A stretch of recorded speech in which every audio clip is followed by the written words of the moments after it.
I stopped envying people when one of my friends told me that he was envying me, but he didn't know what I was going through at that specific time in my life. So one day I was seated with one of my friends and we were just talking about life and everything. And he looked at me and said to me, Frank, I envy you. I actually would give a lot. I would give up a lot to have the life that you have. And it's true. It's true that he was also going through a lot at that time. But the funny thing is that he didn't know what I was going through. He didn't know the battles that I was fighting at that specific moment in my life. And frankly speaking, I was going through a lot at that time. I was fighting a lot of battles.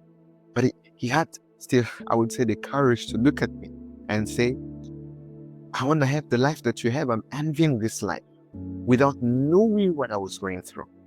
That's the day I stopped envying people, because I saw one of my friends envying me when I was going through the most in my life. And you know what I realized is that people envy what they see, only what their eyes can see. They only envy the things that we portray. They don't really envy you. When someone say, I envy you, no, the person does not envy you, because the person doesn't know the things that you're fighting. The person doesn't know the things that you're going through. The person only know what the person sees. Maybe the cars that you have, maybe the house that you have, maybe the seemingly beautiful relationship that you have or marriage. But they rarely see the other things, the hidden pain, the betrayals or the things that you had to go through. And I want to talk about two things that people are unaware of when they envy people. And if you are listening to me and there are people in your life that you are looking at, that you are envying, it's time to stop, because there are two things that you do not understand, that you are not aware of. And the first thing is the things that are not visible. Some people, they seem okay. This is like a personal experience. Some people seem okay, but deep inside, they are fighting battles that the world is unaware of. They struggle with things that sometimes are unimaginable, and they go through the most. When you are envying someone, you don't know what the person is going through. When you say, at least I want to have the life of that person, do you know the battles that that person is fighting at that specific moment? Do you know the things that that person is going through? Yes, not minimizing what you are going through, but at the same time, you don't know what the person is going through. Maybe that person just looks strong in the, outwardly, but deep inside, the person is fighting battles that you cannot even sustain. So before you envy, what you see in someone, or before you even envy someone, in fact, like the thing of like envying even someone is terribly wrong first. But before you even do that, think, do I know the things that this person is going through? Am I able to endure the things that this person is actually enduring?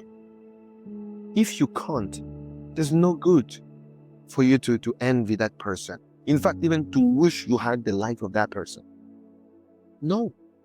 And that's the problem with many people, because they envy what they see without knowing the battles that are behind what they see.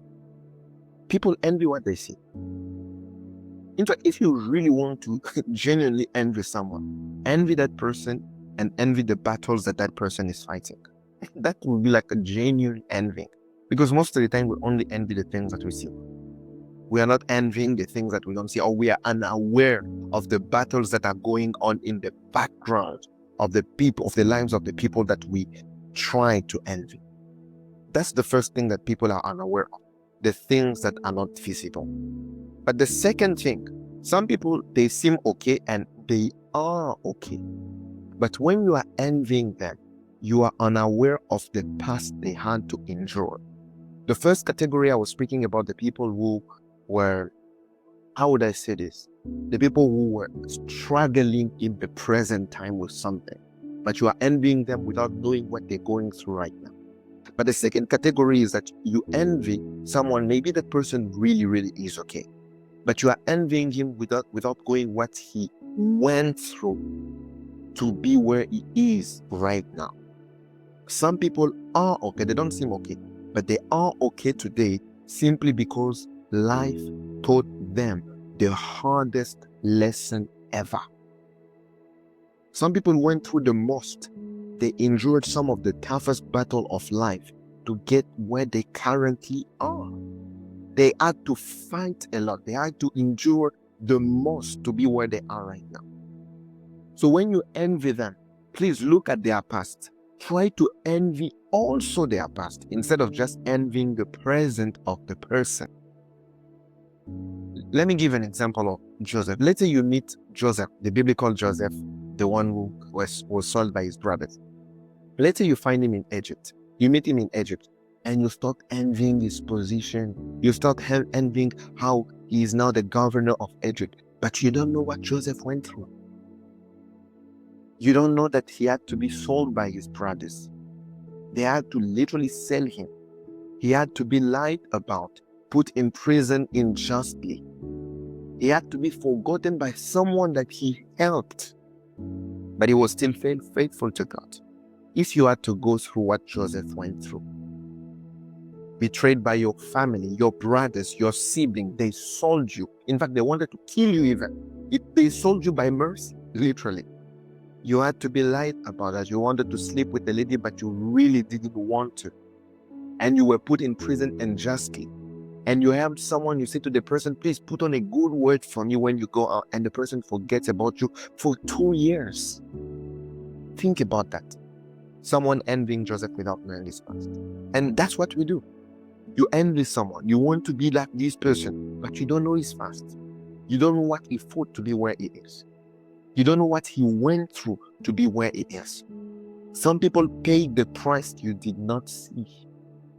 They worked when others were sleeping. They prayed when others were playing.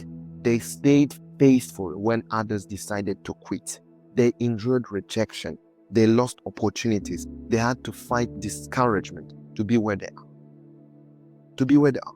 So before you envy someone's present life, remember that there are things that you don't see what the person is going through, and there's a past in the life of that person that you do not know maybe. So what you should do, fall in love with the process. If you want to genuinely or purely envy someone, fall in love with the process. Fall in love with the process that those who succeeded had to endure, and focus on your own calling and your future.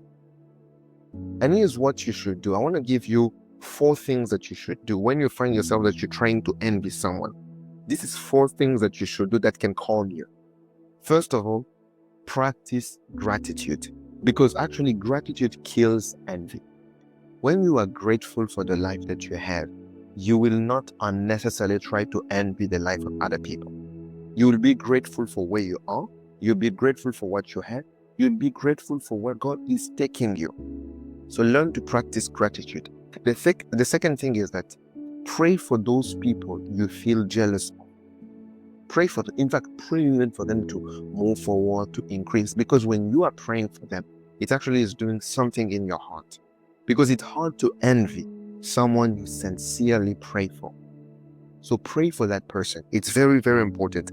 Another thing is that you need to focus on your own growth, not comparing yourself with other people.